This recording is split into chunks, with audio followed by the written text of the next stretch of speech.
Hi friends, welcome back to my channel AMMA in DEIVAM. Friends, all of you, good evening. Friends, எப்படி இருக்கீங்க? நலமா இருக்கீங்களா? நான் நலமா இருக்கேன். நீங்கள் எப்படி இருக்கீங்கன்னு சொல்லிட்டு கண்டிப்பாக கமெண்ட்டில் சொல்லுங்கள். சரி, நம்ம இந்த வீடியோவில் நம்ம என்ன பார்க்க போகிறோன்னா, இந்த சூப்பரான ஒரு ரெசிபி தான் பார்க்க போகிறோம் ஃப்ரெண்ட்ஸ். இது ரொம்ப இப்போ ட்ரெண்டிங்காக போயிட்டுருக்க ரெசிபி தான் பார்க்க போகிறோம். இந்த வீடியோ பார்க்கறதுக்கு முன்னாடி இந்த வீடியோ உங்களுக்கு பிடிச்சிருந்தா இந்த வீடியோவில் செய்கிற ரெசிபி நீங்கள் கண்டிப்பாக செய்து பாருங்கள். அப்படி செய்து பார்த்துட்டு உங்களுக்கு பிடிச்சிருந்தா இந்த வீடியோக்கு ஒரு லைக் பண்ணிவிட்டு உங்கள் நண்பருக்கும் இந்த வீடியோவை ஷேர் பண்ணி விடுங்க. அவங்களும் இந்த ரெசிபியை தெரிஞ்சு அவங்களும் அதை பயன்பெறட்டும். அதே போல் நமது சேனலுக்கு சப்ஸ்கிரைப் செய்து கொள்ளுங்கள். புதிதாக பார்க்கணுங்க சப்ஸ்கிரைப் செய்து கொண்டு அருகில் இருக்கும் பெல் பட்டன் எடுத்துகிட்டு ஆள்னு கொடுத்துங்க. அப்படி கொடுக்கும்போது தான் நம்ம பயனுள்ள வீடியோக்கள் போடும்போது உங்கள் நோட்டிஃபிகேஷன் மொபைலில் உடனுக்குடனே வந்து சேரும்.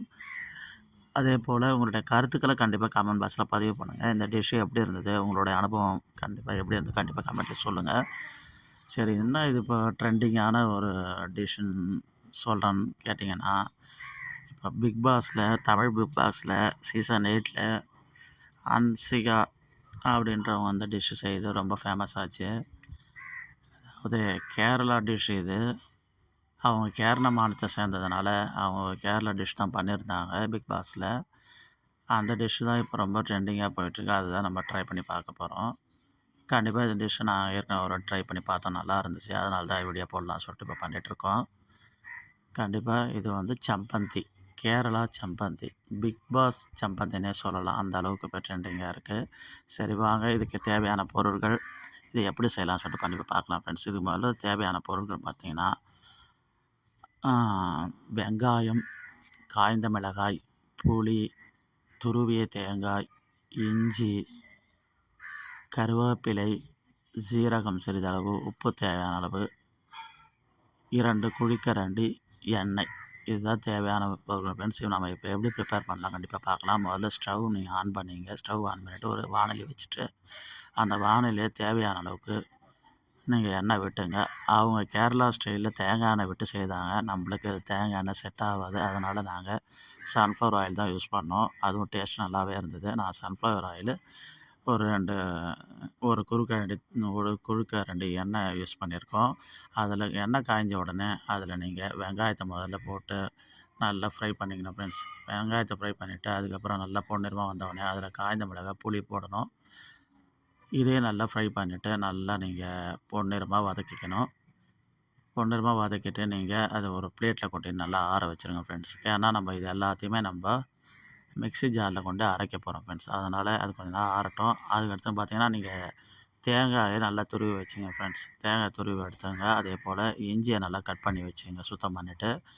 கருவேப்பிலை, ஜீரகம் இதையும் எடுத்து வச்சுருக்கோம் இல்லையா, அது எல்லாத்தையும் மொத்தமாக இப்போது நம்ம வெங்காயம் ஆற விட்டுருந்தா நல்லா இப்போ ஆறிடுச்சு. இப்போ ஒரு மிக்ஸி ஜாரில் அதை மாற்றிக்கிட்டு இப்போ அதில் ஜீரகம்,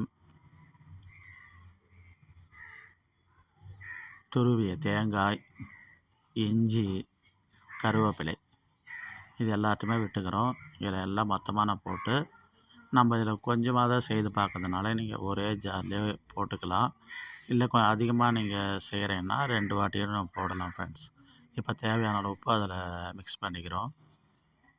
அதே போல் இதில் காரத்துக்கு நான் எங்களுக்கு காய்ந்த மிளகா ஒரு 10 நம்பர் சேர்த்துருக்கேன். நீங்கள் 10 நம்பர் தான் சேர்க்கணும் அவசியம் இல்லை. உங்களுக்கு காரம் எப்படி தூக்கலாக வேணும்னா அதுக்கு தகுந்த மாதிரி போட்டுங்க, இல்லை குறைவாக வேணும்னா அதுக்கு தகுந்த மாதிரி போட்டுங்க.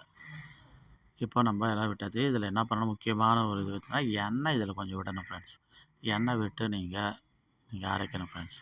எண்ணெய் விட்டு அரைக்கணும். அதே மாதிரி தண்ணி தேவையான அளவு சிறிதளவு சேர்த்துங்க. இது நல்லா கெட்டியாக வரணும். கெட்டி சட்னி இருக்கும் பார்த்தியா, அது மாதிரி வரணும் அதுக்கு. அதனால் தேவையான தண்ணியை நீங்கள் மிக்ஸி ஜாரில் லைட்டாக விட்டு அரைங்க ஃப்ரெண்ட்ஸ். 2 பல்ஸ் இப்படி திருவிட்டிங்கன்னா ஒரு தண்ணி கொஞ்சம் விட்டு இது பண்ணிங்க. இப்போ இதை அரைச்சிட்ருக்கும் போதே என் ஒய்ஃப் இன்னொரு டிஷ் பண்ணிகிட்ருக்காங்க. பச்சை மிளகாய் தொக்கு பண்ணிகிட்ருக்காங்க. இந்த பச்சை மிளகாய் தொக்கு ரொம்ப டேஸ்ட்டாக இருந்துச்சு. இந்த டிஷ்ஷும் உனக்கு வேணும்னா கண்டிப்பாக கமெண்ட்டில் சொல்லுங்கள். இதையும் நம்ம ட்ரை பண்ணி இப்போ உங்களுக்கு வீடியோ போடுறோம் ஃப்ரெண்ட்ஸ். சரி, நம்ம இப்போ மிக்ஸி ஜாரில் போட்டு இப்போ அரைக்கலாம் ஃப்ரெண்ட்ஸ். இப்போ சம்பந்தி இப்போது மிக்ஸி ஜாரில் அடிச்சுட்டா ரெடி ஃப்ரெண்ட்ஸ். இதுக்கு எந்த தாளிப்பும் கொடுக்க தேவையில்லை. நீங்கள் அப்படியே எடுத்து நீங்கள் யூஸ் பண்ண வேண்டியதான் ஃப்ரெண்ட்ஸ். இந்த பாருங்கள், ரெடி ஆகிடுச்சு. நல்லா நம்ம கொஞ்சம் ரொம்ப நைஸ் பேஸ்ட்டாக அரைக்காமல் கொஞ்சம் குறை குறைப்பாகவே அரைச்சிருக்கோம். இதை நீங்கள் இட்லி, தோசைக்கு, டிஃபனுக்கு அதே போல் குறிப்பாக சாப்பாட்டுக்கும் நீங்கள் கண்டிப்பாக போட்டு சாப்பிட்லாம். நாம் இப்போ இட்லி, தோசை இல்லை, அதனால் நம்ம சாப்பாடு ட்ரை பண்ணி பார்க்க போகிறோம். நல்லா சூடான சாப்பாட்டோட இதை சேர்த்து கொஞ்சம் நெய் விட்டு இல்லை எண்ணெய் விட்டு சாப்பிடும்போது சூப்பராக இருக்கும் ஃப்ரெண்ட்ஸ். நாம் வீட்டில் இப்போ சாதம் தான் ரெடியாக இருக்குது. நம்ம ஒரு ஸ்பூன் போட்டுக்கிறோம். இல்லை எண்ணெய் கொஞ்சம் விட்டுட்டு நம்ம இப்போ சாப்பிட்டு பார்க்குறேன் எப்படி இருக்குன்னு சொல்லிட்டு கண்டிப்பாக பாருங்கள், பார்க்கலாம் ஃப்ரெண்ட்ஸ்.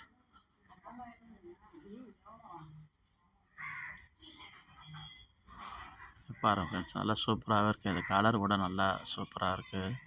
சாப்பிட்றதுக்கு ரொம்ப டேஸ்ட்டாகவே இருக்கும் ஃப்ரெண்ட்ஸ். இது சூப்பராக இருக்குது ஃப்ரெண்ட்ஸ். நீங்களும் கண்டிப்பாக அந்த டிஷ்ஷை ட்ரை பண்ணி பாருங்கள் வீட்டில். பெரியவங்க முதல் சிறியவர் அனைவரும் விரும்பி சாப்பிடக்கூடிய ஒரு சப்பாத்தி தான் ஃப்ரெண்ட்ஸ். பிக் பாஸ் சப்பாத்தியை நீங்களும் ட்ரை பண்ணி பார்த்துட்டு எப்படின்னு சொல்லிட்டு கண்டிப்பாக கமெண்ட்டில் சொல்லுங்கள். உங்களுக்கு பிடிச்சிருந்தா உங்கள் ஃப்ரெண்டுக்கும் அந்த வீடியோவை ஷேர் பண்ணி விடுங்க, அவங்களும் இந்த டிஷ் செய்து பார்க்கட்டும். மேலும் இது போல் பயனுள்ள வீடியோக்களுக்கு நம்ம சேனலை சப்ஸ்கிரைப் செய்து கொண்டு ஃபாலோ பண்ணுங்கள். மேலும் நம்ம சேனலான வீடு வாசல் குளம் சேனலையும் வெள்ளக்கட்டி செல்லம் சேனலையும் சப்ஸ்கிரைப் செய்து கொண்டு ஃபாலோ பண்ணிங்க ஃப்ரெண்ட்ஸ். ஓகே, மீண்டும் இது போல் பயனுள்ள ஒரு வீடியோக்கள் சந்திப்போம். நன்றி, வணக்கம் ஃப்ரெண்ட்ஸ். ஓகே, பாய்.